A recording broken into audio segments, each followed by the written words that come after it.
Apocalypse की भयंकर बारिश आ गई, लेकिन मेरे निर्दयी मॉम डैड ने मुझे बेसमेंट में बंद करके रिफ्लेक्शन करने के लिए छोड़ दिया। उसके बाद लगातार 2 महीने तक हुई मूसलाधार बारिश ने पूरे शहर को डुबो दिया। मैं बेसमेंट में जिंदा डूब कर मर गया, जबकि मॉम डैड मेरे छोटे भाई और उस डॉग को लेकर पुराने घर भाग गए और बच निकले। जब मैंने दोबारा आंखें खोली तो देखा कि मेरे पूरे शरीर पर सामान लगा हुआ है और मैं नए बड़े विला के दरवाजे पर खड़ा हूँ। सच में भगवान ने मेरी सुन ली। उन्होंने मुझे एपोकलिप्स आने से पहले ही वापस भेज दिया। मॉम डैड, भैया तो पहाड़ से आया है, मेरे डॉग से भी ज्यादा गंदा है, मैं नहीं चाहता कि वो यहाँ रहे। अरे मेरे बच्चे, चिंता मत करो, किसने कहा कि उसे यहाँ रहने देंगे? यहाँ तुम्हारे लिए कोई कमरा नहीं है, तुम पुराने घर में जाकर रहो। 30वीं मंजिल की हवा अच्छी है, तुम्हारी हेल्थ के लिए भी अच्छी रहेगी। मॉम डैड पिछली जिंदगी की तरह ही मुझे पुराने घर वापस भेजने लगे। पिछली बार मैं टूट गया था, रो रो कर यहीं रहने की भीख मांगता रहा, लेकिन उन्होंने मुझे विला के बेसमेंट में बंद कर दिया और मेरी दर्दनाक मौत हुई। मरने के बाद मेरी सोल पुराने घर पहुंची। तब पता चला कि मॉम डैड छोटे भाई को लेकर पुराने घर भाग गए थे और बच गए। मॉम डैड, बहुत अच्छा हुआ। अब उस ड्रामा करने वाले भैया के बिना आप दोनों सिर्फ मुझसे ही प्यार करेंगे। फिक्र मत करो ए यांग, वो रहे या न रहे, हम सिर्फ तुमसे ही प्यार करेंगे। इस बार रीबर्थ लेकर लौटने के बाद मैं भरपूर फूड स्टॉक करूंगा, घर को पूरी तरह सील कर दूंगा और तुम्हें सातों तरफ से बर्बाद होते देखूंगा। ठीक है, मैं अभी पुराने घर जा रहा हूँ। मॉम डैड, छोटे भाई और डॉग को नए विला में खुशी से रहने की शुभकामनाएं। मॉम डैड और छोटा भाई बिना मुझे रोके सीधे चले गए। उन्हें मुझे रोकने की जरा भी इच्छा नहीं थी। सच में कितना बैड लक है, इतना धीरे चल रहा है, हमें इतनी गर्मी में बाहर खड़ा रहना पड़ रहा है। मैंने अपनी पॉकेट में रखी पुराने घर की की को कसकर पकड़ लिया। शिफ्टिंग इतनी जल्दी हुई थी कि उन्हें सिर्फ छोटे भाई और डॉग को ले जाने की पड़ी थी, इसलिए पुराने घर की सिर्फ मेरे पास थी। और आज रात एक भयंकर एक्सप्लोजन होने वाला था जो पूरे विला एरिया को तबाह कर देगा, जबकि मेरा 30वीं मंजिल वाला पुराना घर सबसे सुरक्षित जगह बनने वाला था। अब मुझे जितना हो सके उतना सामान जमा करना था। पिछली जिंदगी में बेसमेंट में मैं भूख से अपने नेल्स तक चबा गया था और प्यास लगने पर गंदा पानी पीता था। उस बेबसी को मैं दोबारा कभी नहीं झेलूंगा। फैसला करके मैं तुरंत सोसाइटी के पास वाले सुपरमार्केट पहुंचा, लेकिन मेरे पास पैसे बहुत कम थे। सिर्फ 300 यूएन पॉकेट मनी थी, जिसे मैंने बहुत दिनों से छिपाकर बचाया था। इतने पैसों में तो कुछ कार्टन इंस्टेंट नूडल्स ही आएंगे। अगर सच में 2 महीने तक बारिश हुई तो मैं भी भूख से तड़तड़ कर मर जाऊंगा। तभी वांग मा का फोन आया। चंग फोंग, तुम्हारे छोटे भाई ने कहा कि ड्राइंग रूम बहुत गर्म है, अभी तुरंत मॉल जाकर एक एयर कंडीशनर खरीदो। अगर आधे घंटे में उसने एसी की हवा नहीं ली तो मैं तुम्हें मार डालूंगी। मैंने मैसेज देखा, पैसे आ चुके थे। ठीक है मॉमी, मैं अभी छोटे भाई के लिए एसी खरीदने जा रहा हूँ। पैसे मिलते ही मैं बिना देर किए सुपरमार्केट के काउंटर पर पहुंचा और पूरे 300 यूएन शॉपिंग कार्ट में रिचार्ज कर दिए। सबसे पहले 3 बड़े वाटरमेलन नाइफ, एक पेपर स्प्रे और एक इलेक्ट्रिक बैटन लिया सेल्फ डिफेंस के लिए। एपोकलिप्स के दौरान वाटर सप्लाई और इलेक्ट्रिसिटी दोनों बंद हो जाएंगी, इसलिए सबसे पहले ऐसे फूड लेने थे जिन्हें लंबे समय तक स्टोर किया जा सके और सीधे खाया जा सके। मैंने 6 carton instant food, 8 box compress biscuits, 10 packet beef jerky और 200 पैक सेल्फ हीटिंग मील्स लिए। साथ ही स्वादिष्ट स्नैक्स भी लिए, chicken legs, duck heads, smoked fish, sweet potato, corn, radish, apple और रोजमर्रा की सभी जरूरी मेडिसिन भी खरीद ली। पूरे दिन की मेहनत के बाद मैं सारा सामान पुराने घर पहुंचा पाया। सब कुछ सेट होने के बाद रात में बिजली चमकी और वादे की तरह मूसलाधार बारिश शुरू हो गई। बाहर की बारिश देखकर मुझे पिछली जिंदगी याद आ गई, जब मैं बेसमेंट में डूब रहा था। मैं दोनों हाथों से आयरन गेट को लगातार नोचता रहा, यहाँ तक कि नेल से खून निकल आया। पानी मेरी जांघों तक पहुंच गया था। डैड, मॉम, पानी भर रहा है, पानी भर रहा है, मुझे बाहर निकालो। चुप रह, अपने छोटे भाई को मत डरा, ये हमारा नया विला है। तुम जैसे गंदे इंसान की जगह सिर्फ बेसमेंट में है। इतनी बारिश में पानी भरना तो नॉर्मल बात है, वहीं पड़े रहो। एक्सपर्ट्स ने कहा है कि यह बारिश अजीब है, शायद 2 महीने तक चले। अच्छा होगा तुम यहीं डूब कर मर जाओ। रात 3-4 बजते बजते पूरा बेसमेंट पानी में डूब चुका था। मेरा पूरा शरीर भीग चुका था और पानी मेरे सीने तक पहुंच गया था। मुझे सांस लेने में दिक्कत होने लगी। मैं पूरी ताकत से लोहे का दरवाजा पीटा रहा और बार बार मदद के लिए चिल्लाता रहा। तभी बाहर से पापा की आवाज आई, मोटू, पुराने घर की चाबी तुम्हारे पास है, जल्दी मुझे दो। ठीक है, अभी देता हूँ। उस वक्त घबराहट में मैंने कुछ नहीं सोचा, बड़ी मुश्किल से जेब से चाबी निकाली और बाहर फेंक दी। पापा ने चाबी पकड़ते ही जोर से कहा, जल्दी छोटे बेटे को पकड़ो, हम पुराने घर चलते हैं। ये बारिश बहुत अजीब है, कहीं सच में 2 महीने तक न चलती रहे। उन्हें मुड़कर जाते देख मैं पानी में खड़ा रोता हुआ चिल्लाया, पापा दरवाजा खोलो, पानी का दबाव बहुत ज्यादा है। नहीं खुल रहा। उन्होंने एक बार भी पीछे मुड़कर नहीं देखा, कोशिश तक नहीं की। थोड़ी ही देर में लोहे की खिड़की भी पानी में डूब गई। मैं पानी में गिर पड़ा। पानी लगातार ऊपर चढ़ता गया और आखिरकार मैं सांस नहीं ले पाया। डूब कर मरने का दर्द सच में असहनीय था, लेकिन अब मैं दोबारा जन्म लेकर लौट आया हूँ। मेरे पास भरपूर खाना है। अब तुम लोग इस घर के अंदर एक कदम भी नहीं रख पाओगे। मैंने तुरंत घर के सभी दरवाजे और खिड़कियां बंद करके मजबूत कर दी। फिर भी मुझे भरोसा नहीं हुआ, इसलिए घर की सभी बाल्टियों में साफ पानी भरकर दरवाजे के पीछे लगा दिया। पहले कभी पानी का प्रेशर कम होने पर मम्मी ने 2 बड़े वाटर ड्रम खरीदे थे, जिनमें मैं आराम से नहा भी सकता था। उन 2 बड़े ड्रम और 3 छोटी बाल्टियों से दरवाजा पूरी तरह जाम कर दिया। अब कोई ताला खोल भी ले तो दरवाजा धक्का देकर नहीं खोल पाएगा। ये सब करने के बाद मुझे पहली बार राहत मिली। तभी मम्मी का फोन आया। मैंने आंखें बंद करके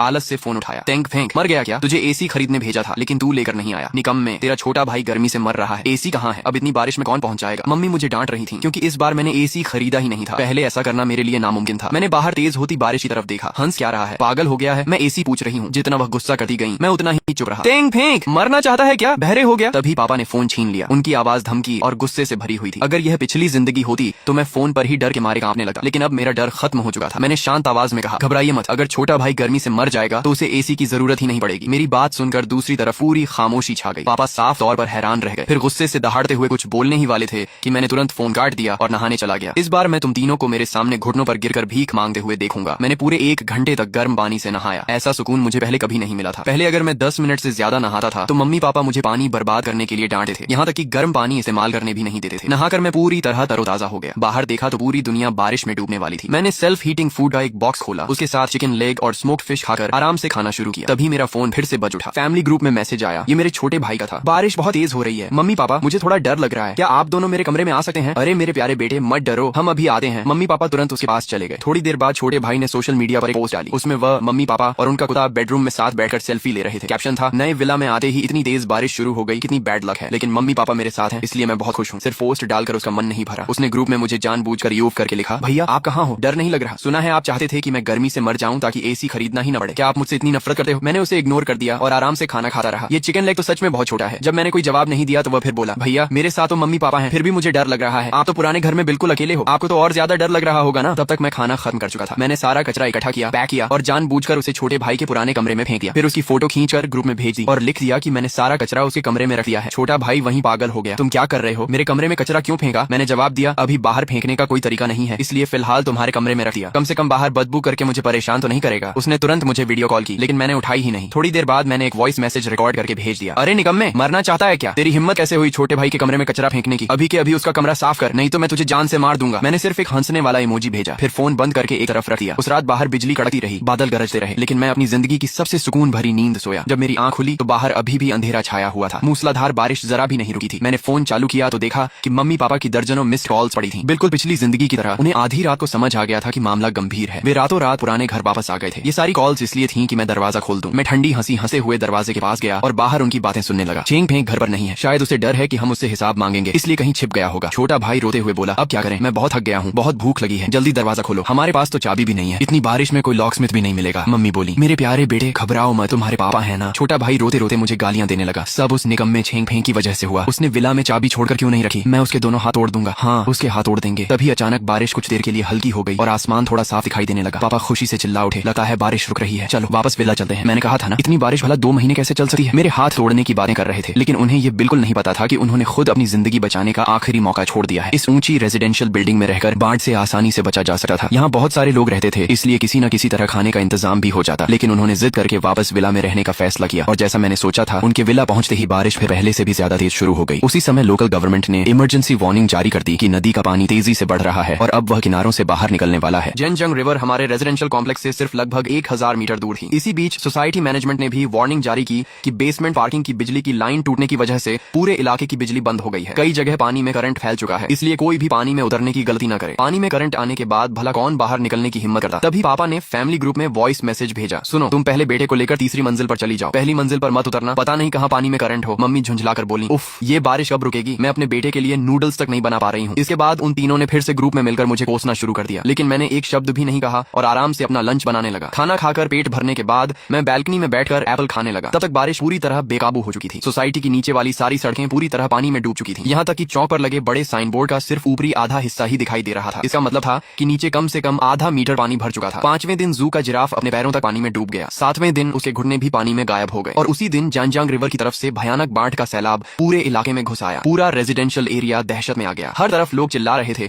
जानजांग रिवर का बांध टूट गया, ऊपर भागो, चारों तरफ पानी ही पानी है। अब पूरी दुनिया से व्यवस्था खत्म होने लगी थी। मैंने तुरंत जाकर अपने सिक्योरिटी डोर की जांच की, सब कुछ बिल्कुल सुरक्षित था। यह देखकर मैं निश्चिंत होकर सोफा पर लेट गया। मोबाइल नेटवर्क अभी भी चल रहा था। कई दिनों से शांत पड़े फैमिली ग्रुप में फिर से मैसेजेस आने लगे। मैंने पावर बैंक लगाकर फोन चार्ज किया। पापा ने लिखा, तुम्हारी तरफ क्या हाल है? मम्मी बोली, मैं दूसरी मंजिल की बैल्कनी में फंसी हूँ, लगता है ड्राइंग रूम में भी करंट फैल गया है, मैं हिलने की हिम्मत नहीं कर रही। पापा ने जवाब दिया, हम एटिक में छिपे हुए हैं, अच्छा हुआ नूडल्स ऊपर ले आए थे, उन्हें खाकर अभी तक जिंदा है, तुम्हारा क्या हाल है? फिर लिखा, मुझे पानी में बहते हुए सड़े हुए केले का एक गुच्छा मिला है, फिलहाल उसी के सहारे गुजारा कर रहा हूँ। छोटा भाई रोते हुए बोला, पापा मुझे बहुत भूख लगी है, अब मुझसे बर्दाश्त नहीं हो रहा, जल्दी मेरे लिए कुछ खाने का इंतजाम करो। पापा ने उसे दिलासा दिया, मेरे अच्छे बेटे मत रो। यह सब पढ़कर मैंने कैमरा ऑन किया और अपनी तरफ का नजारा दिखाते हुए कहा, दोस्तों जरा देखिए, सामने गर्मा गर्म सेल्फ हीटिंग हॉट पॉट है, साथ में सुनहरे तले हुए बड़े चिकन विंग्स, मीठे फल और कुरकुरे एप्पल हैं। इतना खाना है कि खत्म ही नहीं हो रहा। मम्मी गुस्से से पागल होकर चिल्लाई, निकम्मे तुरंत यहाँ से निकल और ये सारा खाना हमारे पास लेकर आ। पापा ने लिखा, चेंग फेंक तुम पुराने घर में हो, उस दिन तुमने दरवाजा क्यों नहीं खोला? मरना चाहता है क्या? मैंने हंसते हुए कहा, दोस्तों बस एक छोटा सा हॉट पॉट एंजॉय कर रहा हूँ, लाइक करना मत भूलिए। मेरी यह हरकत देखकर छोटा भाई और मम्मी पापा गुस्से से फट पड़े। उन्होंने लगातार 60-60 सेकंड के वॉइस मैसेजेस भेजकर मुझे गालियां देना शुरू कर दिया, लेकिन मैंने एक भी वॉइस मैसेज नहीं सुना। तभी पापा ने इस बार टेक्स्ट मैसेज भेजा, चेंग फेंक अब हर जगह बाढ़ आ चुकी है, जानजांग रिवर का बांध भी टूट गया है, अपना ध्यान रखना, बिल्कुल बाहर मत निकलना, समझे? सच में कॉर्पोरेट मैनेजर होने का फायदा उन्हें अच्छी तरह आता था। लोगों की साइकोलॉजी से खेलना उन्हें बखूबी आता था। मुझे 3 साल पहले की बात याद आ गई। जब पापा 2 महीने हॉस्पिटल में भर्ती थे, तब मैं दिन रात उनकी सेवा करता रहा। इतनी मेहनत की कि मेरी हालत खराब हो गई थी, लेकिन मम्मी ने उल्टा मुझे ही डांटा और कहा कि मैं समझदार नहीं हूँ। उस वक्त मेरा दिल पूरी तरह टूट गया था। मैंने घर छोड़कर हमेशा के लिए चले जाने का फैसला कर लिया था। तभी अचानक पापा ने मुझे गले लगाया और कहा, चेंग फेंक मेरी देखभाल करने के लिए धन्यवाद, पापा तुम्हारे बहुत आभारी हैं। हैं। उनकी यह एक बात सुनकर मैं फूट फूट कर रो पड़ा था। मुझे लगा था कि आखिरकार किसी ने मेरी परवाह की है। मेरी सारी नाराजगी उसी पल खत्म हो गई थी और मैंने घर छोड़ने का इरादा भी बदल दिया। फिर मैं पहले की तरह चुपचाप सब कुछ सहते हुए उनकी सेवा करता रहा। लेकिन अब दोबारा सोचता हूँ तो समझ आता है कि पापा कितने चालाक थे। उन्होंने सिर्फ एक गले लगाने और 2 मीठे शब्दों से मेरा सारा गुस्सा खत्म कर दिया था और मुझे इसका एहसास तक नहीं हुआ। यह याद आते ही मेरे पूरे शरीर में सिहरन दौड़ गई। अब उनके चिंता जताने वाले मैसेजेस पढ़कर मुझे सिर्फ घिन महसूस हो रही थी। मैंने जवाब दिया, मैं बाहर क्यों जाऊंगा? पुराने घर में रहने के लिए तो आप लोगों ने ही मुझे मजबूर किया था। मैं कहीं नहीं जाने वाला। पापा ने तुरंत लिखा, अच्छा है कि तुम बाहर नहीं निकलोगे। पापा को तुम्हारी बहुत चिंता है। वैसे हमारे विला एरिया के लोग मिलकर रेस्क्यू की तैयारी कर रहे हैं। किसी के पास रबर बोट है। मैंने अपनी आंखों से देखा है। तुम पुराने घर में अकेले रहते हो, इसलिए हमें तुम्हारी चिंता हो रही है। मौका मिलते ही हम बोट में बैठकर तुम्हारे पास आएंगे, तब दरवाजा जरूर खोलना। यही पढ़ते ही मैं ठंडी हंसी हंस पड़ा। आखिरकार लोमड़ी ने अपनी असली पूंछ दिखा ही दी। मैं उन्हें डांटने ही वाला था कि तभी मम्मी का व्यवहार भी अचानक पूरी तरह बदल गया। उन्होंने बहुत नरम आवाज में लिखा, चेंग फेंक, इतनी अजीब बारिश बहुत खतरनाक है। पूरा परिवार साथ रहेगा तभी एक दूसरे का सहारा बन पाएगा। अपना ख्याल रखना, तुम्हें कुछ नहीं होना चाहिए। यहाँ तक कि छोटे भाई ने भी मुस्कुराने वाला इमोजी भेजा और लिखा, भैया हमारा इंतजार करना, पूरा परिवार फिर से एक साथ रहेगा, हम सब सुरक्षित रहेंगे। मैंने होठों पर व्यंग्य भरी मुस्कान लाते हुए सोचा, परिवार? कौन सा परिवार? मेरा तुम लोगों से अब कोई रिश्ता नहीं है। फिर मैं मन ही मन हिसाब लगाने लगा। अगर उन्हें सच में रबर बोट मिल गई तो यहाँ तक पहुँचना उनके लिए मुश्किल नहीं होगा। पानी उनके रास्ते की सबसे बड़ी समस्या नहीं थी, असली समस्या खाना था। और जैसे जैसे भूख बढ़ती जाएगी उनकी समझदारी और इंसानियत दोनों धीरे धीरे खत्म होती जाएंगी। लेकिन मुझे अच्छी तरह पता था कि जैसे जैसे जिंदगी सर्वाइवल मोड में जाएगी उससे भी ज्यादा डरावनी चीजें होने वाली थी। अगर मम्मी पापा और छोटा भाई वापस आकर सबको बता देंगे कि मेरे पास खाने का ढेर सारा सामान है तो सबसे बड़ा खतरा मेरे सिर पर आ जाएगा। लेकिन अगर मैं सबके सामने खुद को सुरक्षित और बेबस दिखा दूं तो निशाना मैं नहीं बल्कि वही लोग बनेंगे। उन्हें लौटने से रोकना अब मुमकिन नहीं था। इसलिए मैंने तय किया कि इस बार उन्हें ऐसा सबक सिखाऊंगा जिसे वे कभी नहीं भूलेंगे। मैंने ग्रुप में जवाब भेजा, आप लोग बहुत अच्छे हैं, जल्दी वापस आ जाइए, मैं कभी भी आपके लिए दरवाजा खोल दूंगा। मम्मी ने तुरंत लिखा, मेरा प्यारा बेटा, हमारा इंतजार करना। हाँ, मैं इंतजार तो करूंगा, लेकिन इस बार तुम्हारे बर्बाद होने का। यह तय होने के कुछ ही देर बाद नेटवर्क पूरी तरह बंद हो गया। अब पानी, बिजली और इंटरनेट तीनों गायब थे। साफ था कि पूरा शहर पूरी तरह कोलैप्स हो चुका था, जबकि बारिश रुकने में अभी भी 1 महीने से ज्यादा समय बाकी था। रेस्क्यू टीम अंदर आ ही नहीं सकती थी। इतनी गहरी और तेज धारा में किसी तरह अंदर आना ही नामुमकिन था। राहत का सामान पहुंचाना तो और भी असंभव था। अगर मैं किसी को यह सब पहले बताता तो कोई भी मेरी बात पर यकीन नहीं करता। असली नरक अब शुरू होने वाला था। मैं वापस कमरे में गया और बिजली की चमक का सहारा लेकर एक बार फिर अपना सारा स्टॉक चेक किया। पहाड़ जितने ढेर में रखे self heating food, mineral water की बोतलें, फर्श पर फैले स्वीट पोटैटो और रेडिश, साथ ही तरह तरह के स्नैक्स। ये सब अकेले मुझे आराम से 6 महीने तक जिंदा रखने के लिए काफी था। मैंने एक बोतल कोला खोली। उसकी ठंडी गैस जब जीभ पर फूटी तो मुझे पहली बार पूरी तरह सुरक्षित होने का एहसास हुआ। लेकिन मैंने लापरवाही नहीं की। मैं फिर बैल्कनी में गया और बगल वाले फ्लैट को देखने लगा। अगर मम्मी पापा और छोटा भाई अभी तक जिंदा होंगे तो उन्हें मैं उसी बगल वाले फ्लैट में रुकवाऊंगा। वह फ्लैट अभी भी अधूरा था, कभी बिका ही नहीं था। वहाँ सिक्योरिटी डोर तक नहीं लगा था। दोनों बैल्कनी एक दूसरे के काफी करीब थी, लेकिन बीच में कंक्रीट वॉल और आयरन ग्रिल होने की वजह से कोई इंसान चढ़कर यहाँ नहीं आ सकता था। हाँ, अगर किसी डंडे के सहारे खाना देना हो तो वह आसानी से किया जा सकता था। फिर मैं ऐसा माहौल बनाऊंगा कि पूरी बिल्डिंग के सैकड़ों भूखे लोग सिर्फ उन्हीं पर नजर रखेंगे। उसके बाद उनका क्या अंजाम होगा, यह सोचकर ही मेरे होंठों पर ठंडी मुस्कान आ गई। 3 दिन बाद दोपहर के समय अचानक बारिश फिर रहस्यमयी तरीके से धीमी पड़ गई। अब सिर्फ हल्की फुहारें गिर रही थीं। यह झूठी राहत लोगों को नकली उम्मीद देने के लिए काफी थी। बिल्डिंग में रहने वाले कई लोग भूख से लगभग बेहोश हो चुके थे। वे सब विंडो और स्टेयरकेस के पास इकट्ठा होकर बाहर टकटकी लगाए रेस्क्यू का इंतजार कर रहे थे, जबकि उन्हें पता भी नहीं था कि कोई रेस्क्यू आने वाला ही नहीं है। तभी नीचे अचानक शोर मच गया। लोग आ गए, विला एरिया से लोग आ गए। मैंने बैल्कनी से नीचे झांकर देखा। अरे,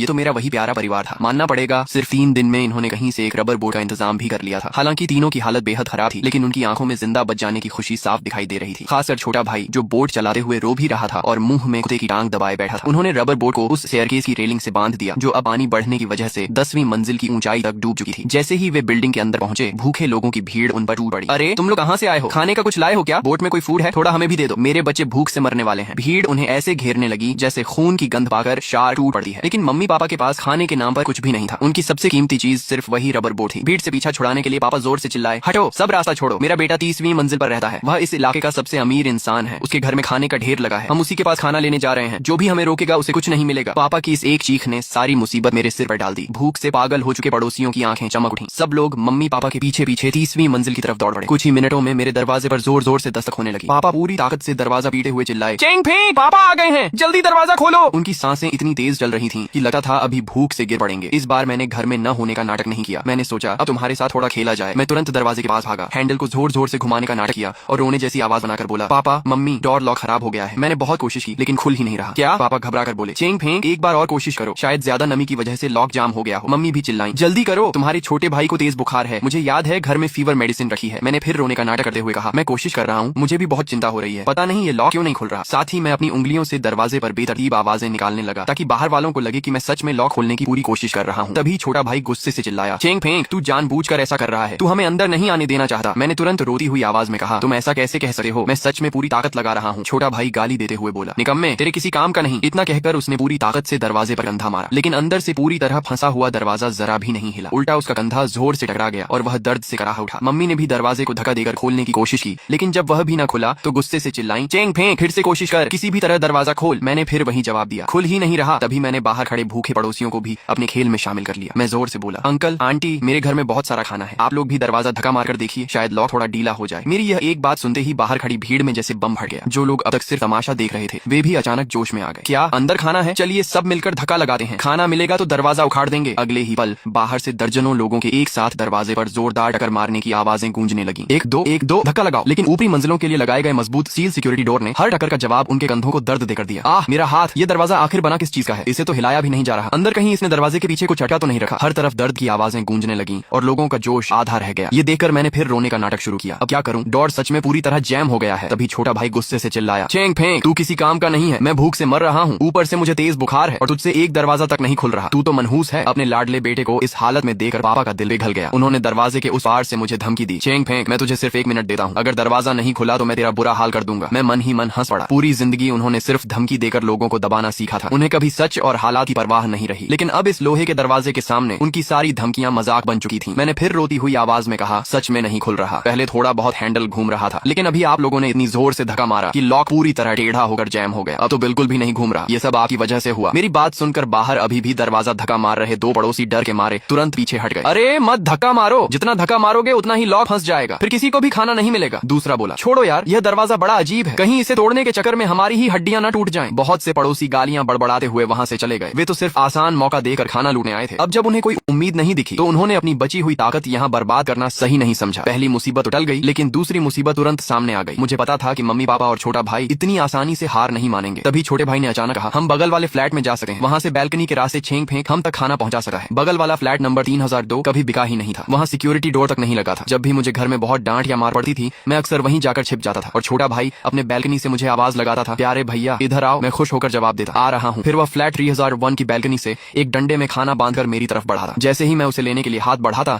वह अचानक डंडा वापस खींच लेता और हंसते हुए कहता, भैया मैं तो बस मजाक कर रहा था। मेरे लिए वह बैल्कनी कभी उम्मीद की जगह थी, लेकिन उसके लिए सिर्फ एक खेल का मैदान। इसलिए उसे दोनों बैल्कनी की दूरी और बनावट अच्छी तरह याद थी। जैसे ही उसे समझ आया कि मैं दरवाजा नहीं खोल सका उसने तुरंत बैल्कनी वाला तरीका याद दिला दिया। ये सुनते ही मम्मी पापा की आंखों में उम्मीद लौट आई। वे जल्दी जल्दी बोले, चेंग फेंक, जल्दी खाना लेकर बैल्कनी में आओ, किसी तरह हमें दे दो। तीनों छोटे भाई को लेकर दौड़ते हुए बगल वाले फ्लैट की बैल्कनी में पहुंच गए। यह देखकर बाकी भूखे पड़ोसी भी उनके पीछे पीछे चल पड़े। कुछ ही मिनटों में सामने वाली बैल्कनी लोगों से भर गई। लगभग 15 लोग वहां ठूस ठूस कर खड़े थे और मेरी बैल्कनी की तरफ देख रहे थे। पीछे और भी बहुत से लोग थे जिन्हें जगह तक नहीं मिल रही थी। वे सब गर्दन बढ़ाकर ऐसे झांक रहे थे जैसे भूखे हंसों का झुंड हो। भीड़ में मुझे कई जाने पहचाने चेहरे दिखाई दिए। उनमें फ्लैट 3003 वाले अंकल वांग भी थे और फ्लैट 2901 वाले दादाजी झाओ भी। उन्हें देखकर पहली बार मेरे दिल का तनाव थोड़ा कम हुआ। सच कहूं तो मेरी जिंदगी में कुछ अच्छी यादें भी थीं। जब भी पापा मुझे मारते थे तब अंकल वांग बीच बचाव करने आ जाते थे और पापा से कहते थे कि मुझे मत मारिए। दादाजी झाओ अपने घर में तरबूज उगाते थे। कभी कभी वे हमारे घर भी तरबूज भेज देते थे। अगर उन्हें पता चलता कि मैं घर में अकेला हूँ तो चुपके से मुझे बुलाकर कहते, इसे अभी खा लो, नहीं तो तुम्हारे मम्मी पापा आ जाएंगे और तुम्हें कुछ नहीं मिलेगा। ऐसी छोटी छोटी बातें मुझे बहुत लंबे समय तक खुशी देती थी। शायद अगर मैं लोगों को सही दिशा में ले जाऊं तो ये पड़ोसी पूरी तरह हैवान नहीं बनेंगे। मुझे बस आने वाले खतरे को सही तरीके से संभालना था। तभी पापा गुस्से से चिल्लाए, चेंग फेंक, क्या देख रहा है, जल्दी खाना इधर भेज। मम्मी बार बार लार निकलते हुए छोटे भाई के सिर पर हाथ फेर रही थी और बोली, बुखार की मेडिसिन भी भेज देना, तुम्हारा छोटा भाई 2 दिन से तेज बुखार में है। छोटे भाई का चेहरा बुखार की वजह से पूरी तरह लाल पड़ चुका था, जैसे शरीर में जरा भी ताकत न बची हो। लेकिन मुझे देखकर उसमें अचानक फिर जान आ गई। उसने मेरी बैल्कनी की लाइट की तरफ इशारा करते हुए चिल्लाया, भैया जल्दी खाना और आइबुप्रोफेन भेजो अभी तुरंत। मैंने शांत होकर जवाब दिया, ठीक है रुको। मैं अंदर गया और ब्रेड का एक बॉक्स और मिनरल वाटर की एक पेटी लेकर वापस आया। जैसे ही बाहर खड़े लोगों ने खाना देखा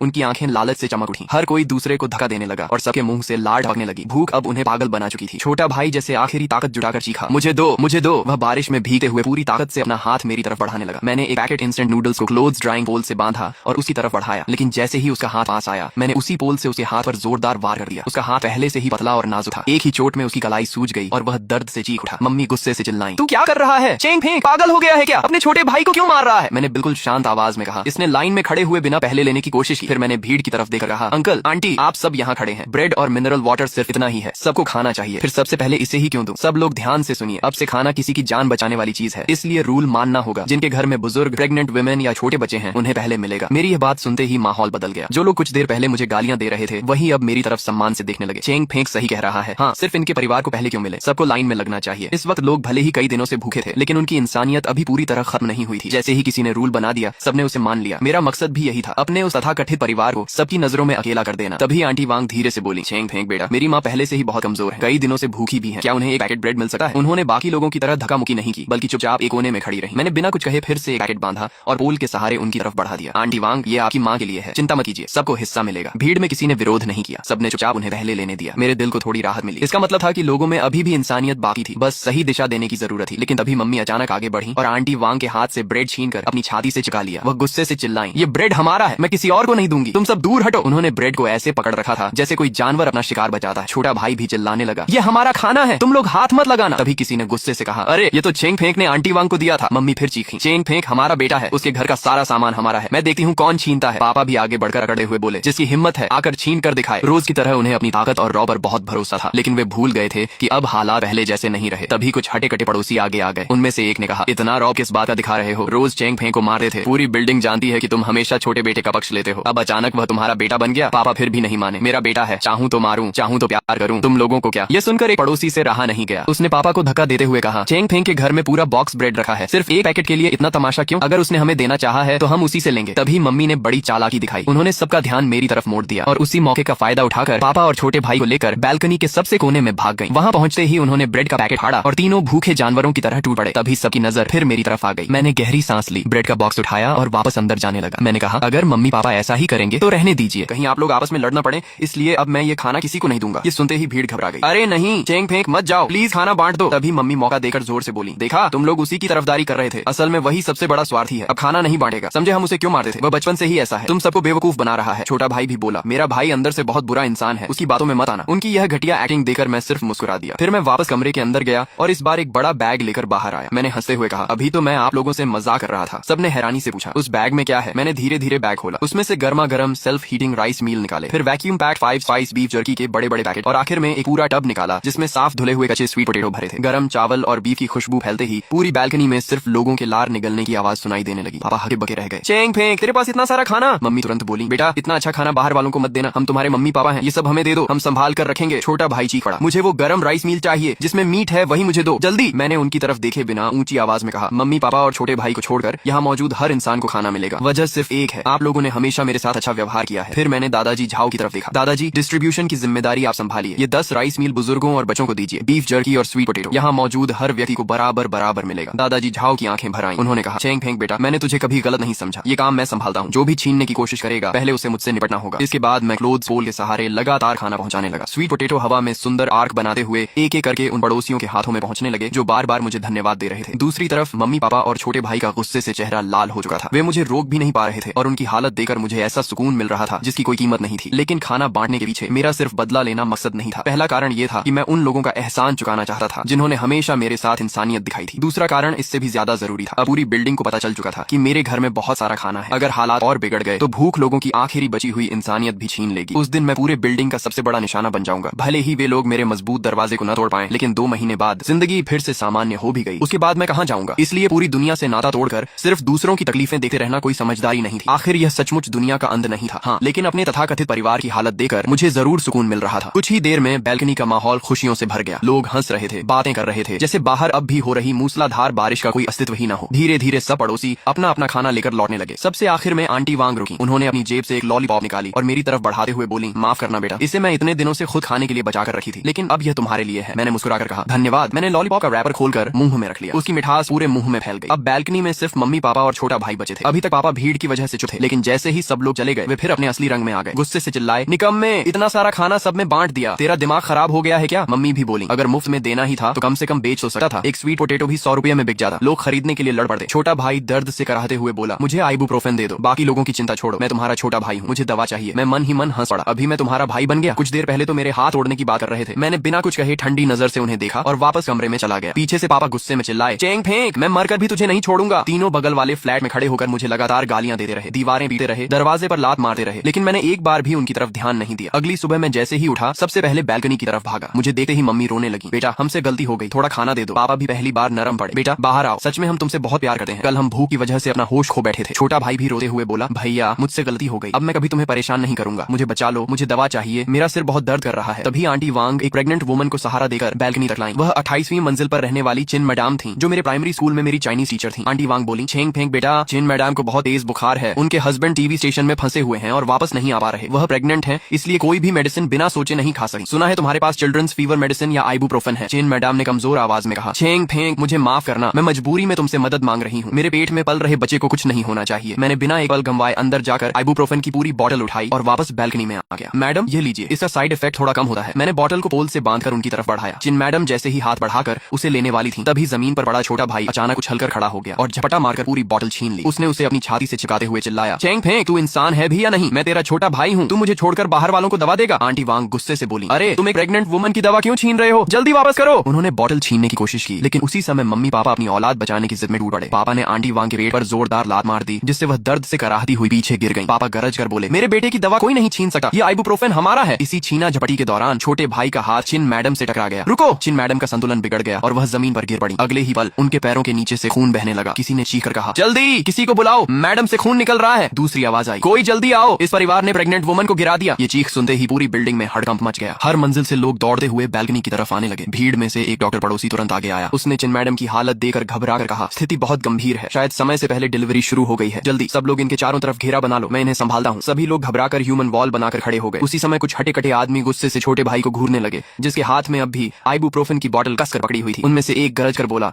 पहले दवा वापस करो, चिन मैडम को अभी भी तेज बुखार है। लेकिन छोटा भाई पागलों की तरह बोतल को और कसकर पकड़ते हुए चिल्लाया, आइबुप्रोफेन मेरा है, सिर्फ मेरा, जो भी पास आया मैं काट खाऊंगा। उसने तुरंत बोतल का ढक्कन खोला और सारी टैबलेट्स मुंह में उड़ेलने की कोशिश की। अब उन लोगों का सब्र पूरी तरह खत्म हो चुका था। कई मजबूत आदमी एक साथ उसकी तरफ टूट पड़े और बोतल छीनने लगे। पापा बीच में आकर उन्हें रोकने की कोशिश करने लगे, लेकिन इस बार कोई भी उनकी दबंगई से डरने वाला नहीं था। भीड़ में से किसी ने गुस्से से चिल्लाकर कहा, प्रेग्नेंट वुमन तक को गिरा दिया, अब भी तुम्हें शर्म नहीं आ रही? अगले ही पल पापा पर चारों तरफ से मुकों और लातों की बारिश होने लगी। कुछ ही सेकंड में उन्हें बुरी तरह पीटकर जमीन पर गिरा दिया गया। आखिरकार आइबुप्रोफेन की बोतल उनके हाथ से छीन ली गई और तुरंत डॉक्टर के हवाले कर दी गई। मम्मी घबराकर रोने लगी। बेटा चिंता मत कर, तुम्हारे पापा अभी बाहर जाकर तुम्हारे लिए दवा ढूंढ कर लाएंगे। लेकिन छोटा भाई दर्द से तड़पते हुए चीखा, नहीं मुझे अभी दवा चाहिए, अभी इसी वक्त, मुझसे अब दर्द सहा नहीं जा रहा, मैं और नहीं झेल सकता, मैं अभी तुम्हारे लिए दवा ढूंढ कर लाता हूँ। बेटा तुम बस थोड़ा और हिम्मत रखो, पापा अभी वापस आते हैं। लेकिन छोटे भाई को यह भी काफी नहीं लगा। वह मुड़कर मम्मी की गोद में गिर पड़ा और बोला, मम्मी आप तो मुझसे सबसे ज्यादा प्यार करती है ना, आप भी बाहर जाकर मेरे लिए दवा लेकर आइए। उसके स्वार्थ से भरे शब्द सुनकर और सामने चल रहे इस पूरे ड्रामा को देखकर मैं बैल्कनी में बिना किसी भाव के खड़ा रहा। सिर्फ आइबुप्रोफेन की एक बोतल ने आखिरकार इस परिवार के झूठे प्यार का नकाब पूरी तरह उतार दिया था। अच्छी बात सिर्फ इतनी रही कि चिन मैडम का बच्चा बच गया। हालांकि वह प्रीमेच्योर बेबी था और आगे जिंदा रहेगा या नहीं, यह सिर्फ किस्मत पर निर्भर था। उसी रात मैंने चिन मैडम को 10 डिब्बे सेल्फ हीटिंग राइस और कुछ एप्पल्स दिए। जहां तक मेरे उस तथाकथित परिवार की बात थी, उनकी हरकतों की वजह से पूरी बिल्डिंग ने उन्हें पूरी तरह अकेला छोड़ दिया। समय भूख और ठंड के बीच बहुत धीरे धीरे बीतने लगा। लगातार 1 महीने तक बारिश होती रही और पानी 15वीं मंजिल तक पहुंच गया। 1.5 महीने बाद एक सुबह मैं रोज की तरह बैल्कनी में खड़ा स्वीट पोटैटो सुखा रहा था कि बगल वाली बैल्कनी से बहुत हल्की सी आवाज आई। मैंने मुड़कर देखा, वहाँ मम्मी थी। उनका चेहरा सूखकर हड्डियों का ढांचा बन चुका था। उन्होंने कमजोर आवाज में कहा, छेंग भाई मुझे बचा लो, कोई मुझे खाने को नहीं दे रहा, बस एक निवाला दो। मैंने शांत स्वर में पूछा, आपके प्यारे हस्बैंड और आपके लाडले बेटे कहाँ हैं? मम्मी रोते हुए बोली, तुम्हारे पापा ने पानी में तैरता हुआ एक बॉक्स देखा था, उसे पकड़ने गए लेकिन बोट पलट गई। यह सुनकर मेरे मन में जरा भी हलचल नहीं हुई। वह आदमी तो उसी दिन मेरे लिए मर चुका था, जिस दिन उसने पिछली जिंदगी में मुझे बेसमेंट में बंद करके मरने के लिए छोड़ दिया था। मम्मी अचानक मुझ पर चिल्लाई, तुम हमें बचा सकते थे, तुम्हारे पास इतना खाना था, फिर भी तुम हमें तड़पते देखते रहे, क्या तुम इंसान हो? मैं ठंडी आवाज में बोला, 3 साल पहले जब घर में आग लगी थी, तब पापा छोटे भाई को उठाकर भाग गए थे और आप कुत्ते को लेकर बाहर निकल गई थी। मुझे अकेले घर के अंदर बंद छोड़ दिया था। अगर जो ग्रैंडपा दरवाजा तोड़कर मुझे बाहर न निकालते तो मैं उसी दिन जलकर मर गया होता। तब क्या आपने एक बार भी सोचा था कि मैं भी इंसान हूँ, कि मैं भी आपका बेटा हूँ?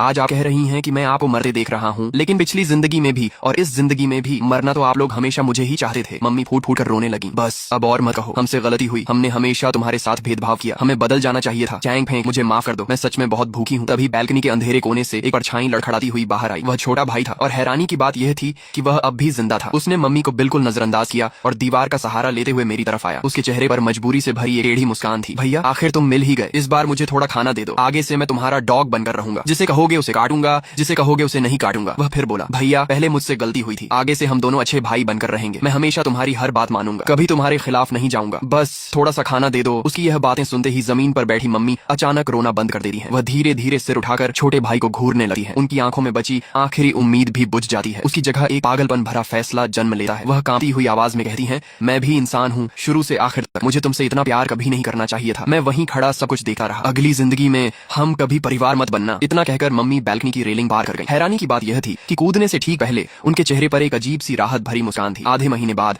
आखिरकार बारिश रुक गई। कई हफ्तों बाद पहली बार सूरज की किरणें बादलों को चीरकर बर्बाद हो चुके शहर पर पड़ी। आसमान में हेलीकॉप्टर की आवाज गूंज उठी। आखिरकार रेस्क्यू टीम पहुंच चुकी थी। मैंने 2 महीने से बंद पड़े अपने घर का सिक्योरिटी डोर खोला। बाहर जाओ ग्रैंडपा, आंटी वांग और अपनी गोद में बेबी लिचिन मैडम खड़े थे। हम सब ने एक दूसरे की तरफ देखा और हल्की सी मुस्कान मुस्कुराए। बिना कुछ कहे सब कुछ समझ में आ गया। 6 महीने बाद शहर से बाढ़ का पानी उतर चुका था और दोबारा रिकंस्ट्रक्शन शुरू हो गया था। परिवार का इकलौता जिंदा वारिस होने की वजह से मुझे वह विला मिल गई जिसे ठीक करके फिर से नया बना दिया गया था। साथ ही मम्मी पापा की भारी भरकम इंश्योरेंस मनी भी मुझे मिली। मैंने एक गोल्डन रिट्रीवर पाला और उसका नाम रखा यूशेंग। एक दिन मैं विला के लॉन में बैठा उसके लिए फ्रिस्बी फेंक रहा था। यूशेंग खुशी खुशी उसे पकड़ने के लिए दौड़ पड़ा। हल्की धूप मेरे शरीर पर पड़ रही थी। अब न कोई ठंड थी और न ही कोई भूख। दोस्तों, अगर आपको ये कहानी पसंद आई हो तो वीडियो को लाइक करें, चैनल सब्सक्राइब करें और बेल आइकॉन जरूर दबाएं ताकि ऐसी ही शानदार मैनुआ एनिमे रिकैप कहानियां सबसे पहले आप तक पहुंचे। अगर आपको मौका मिलता तो आप ऐसे परिवार के साथ क्या करते? अपनी राय कमेंट्स में जरूर बताइए। मिलते हैं अगली जबरदस्त कहानी के साथ। तब तक अपना ख्याल रखिए। Bye bye.